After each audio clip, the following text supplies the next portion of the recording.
The airport is a place where people say goodbye, eat, and start all over again. He stood at the boarding gate with his suitcase and fatigue in his eyes. She was looking for an empty seat to hide from her thoughts. They didn't know each other, but in 4 hours, they would remember this day for the rest of their lives. Their meeting was like a coincidence, but in fact, it was a carefully planned move of fate. Because it all started on the wrong day and in the wrong place. It started at the wrong time.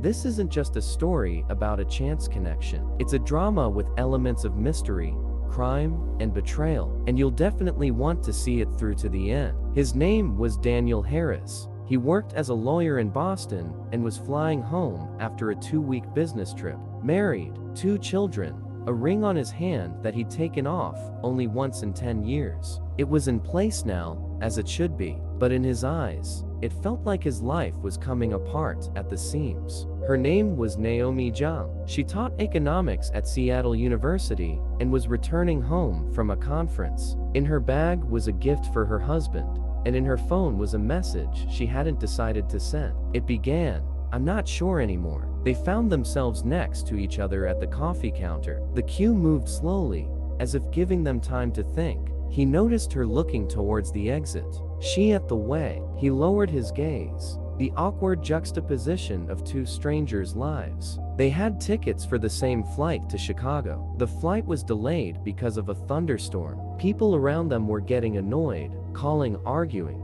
but they just sat next to each other as if silence between them was the most honest form of communication. First, a brief conversation about the weather, then about flights, work, random details. They both spoke quietly, no unnecessary words, as if they were afraid that honesty would suddenly come out. They laughed about something unimportant. He talked about court curiosities. She about students who forgot their calculations in an exam. But behind this lightness, there was an inner uneasiness, as if someone were watching them from the outside. As the clouds thickened and time stretched on, something dangerous grew between them. It wasn't romance, more like an attraction between 2 lost souls. She saw the ring on his hand. He noticed a picture on her phone with her husband, but neither said anything about it.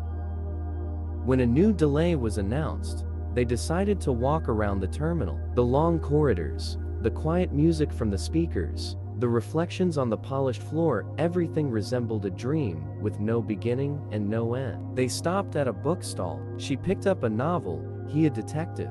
She asked him how he solved cases where there was no evidence. He replied that sometimes things are not based on evidence, but on feelings. It was like a warning, though he didn't realize it himself. Her laughter sounded too loud, his smile too long. Everything began to feel like theater, as if someone invisible was holding the script and waiting for the plot to turn. When the flight finally opened, they exchanged glances. It was as if the goodbye had happened before they got on the plane, but something remained unspoken, something that wouldn't let go. On the plane, they sat 2 rows apart. He was looking out the porthole, she was looking at the screen, but their thoughts were in the same place. The very moment where it all began. The next day, they woke up in their homes. He beside his wife, but with emptiness in his eyes. She in a silence that even her husband's voice could not drown out. Both of them tried to behave as usual, but normal no longer existed. 3 days passed. He received a strange letter with no return address. Inside was a picture of him and Naomi at the airport. The photo showed a moment where she was laughing, and he was looking at her. The caption, "You made a choice. Now, you're gonna pay for it." He couldn't figure out who had done it. Naomi had the same letter and the same photo. Now, they were united by more than a chance encounter, a common threat. He started digging. He contacted a former colleague at a private agency. The photo turned out to be taken from a professional camera set up in a restricted area of the terminal. It wasn't a random shot. They were being followed. Naomi learns that her husband has worked with the company in the past that attorney Harris is now investigating. They found themselves at the center of a case where millions of dollars had been diverted from a charity's foundation. Their meeting may have been a trap, or part of someone else's game. They agreed to meet in the park in the afternoon. No phones. She came first, he came later. The looks were different, not warm, but full of suspicion and fear. They were no longer just strangers, but accomplices. After meeting in the park, they started checking their past, all the points where they might have crossed paths before. But nothing. No mutual friend, no business connection, just one day at the airport. And yet, someone knew too much. Naomi discovered her bank account had been debited with a large sum of money. The money had been transferred to an offshore company registered in a name similar to her maiden name. It looked like a setup. She was being made part of a scheme she didn't even know about. Daniel found a GPS tracker in the car. The plastic was fresh, no dust. Means it was recently installed. He knew right away the surveillance wasn't over. They're still being followed, and the person watching has motive.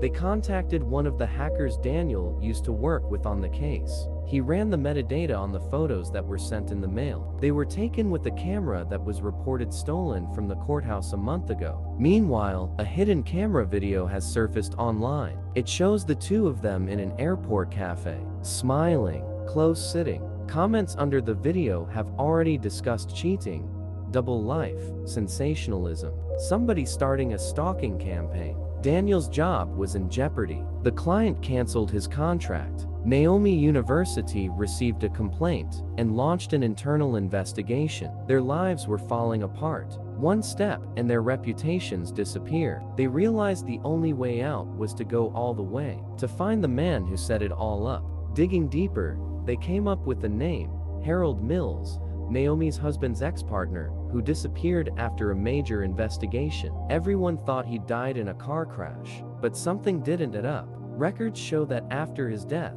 Mills started dozens of phantom companies. He manipulated people, staged plays to ruin the lives of those who stood in his way. And now they are. Naomi remembered that her husband had once mentioned a strange phone call from an old partner. It hadn't seemed important then. Now, it was key. Mills knew Naomi was close to the fraud data. He set up the airport meeting to set her up. But why was Daniel needed? The answer came later. Mills used him as a link. He knew he was principled, unafraid of scandal, and could uncover a network of companies. So he had to be taken down along with Naomi. Naomi set a trap. She set up a meeting with her husband, pretending to be cooperative. He agreed. The cameras were hidden in a bag, and Daniel and his watchers were sitting in a nearby cafe. The conversation put everything into perspective. The husband confessed that Mills had made him frame his wife. He owed the money. He didn't want it to go that far, but it was too late. The tapes were turned over to the FBI. An investigation was launched. Mills got in touch, sent a short letter with a text. "You win. Bye." No signature, no trace. But it was a surrender. Temporary. Naomi and Daniel didn't communicate after the finals. Their lives were ruined, but saved. The sad irony was that they were victims, not of passion, but of calculation. They were bound not by love, but by danger. And it all started at the wrong time. Sometimes all it takes is one chance encounter to change a life. Sometimes one mistake is enough to ruin it. But there are days when chance is just a mask, and behind it lies someone's carefully planned move. Naomi and Daniel's story is not about love, not about betrayal, about second chances. It's a story about manipulation, about control, and about how easy it is to become a pawn in someone else's game. But even a pawn can make it to the end. If you liked this story, support our channel, subscribe, put a like and write in the comments. What do you think? Who turned out to be the real victim? Them or the one who pulled the strings? And by the way, if we get 5,000 likes, I'll tell you the rest of the story. Because Mills didn't disappear, he was just waiting for the wrong time to come around again. And you want to know what happens next, don't you?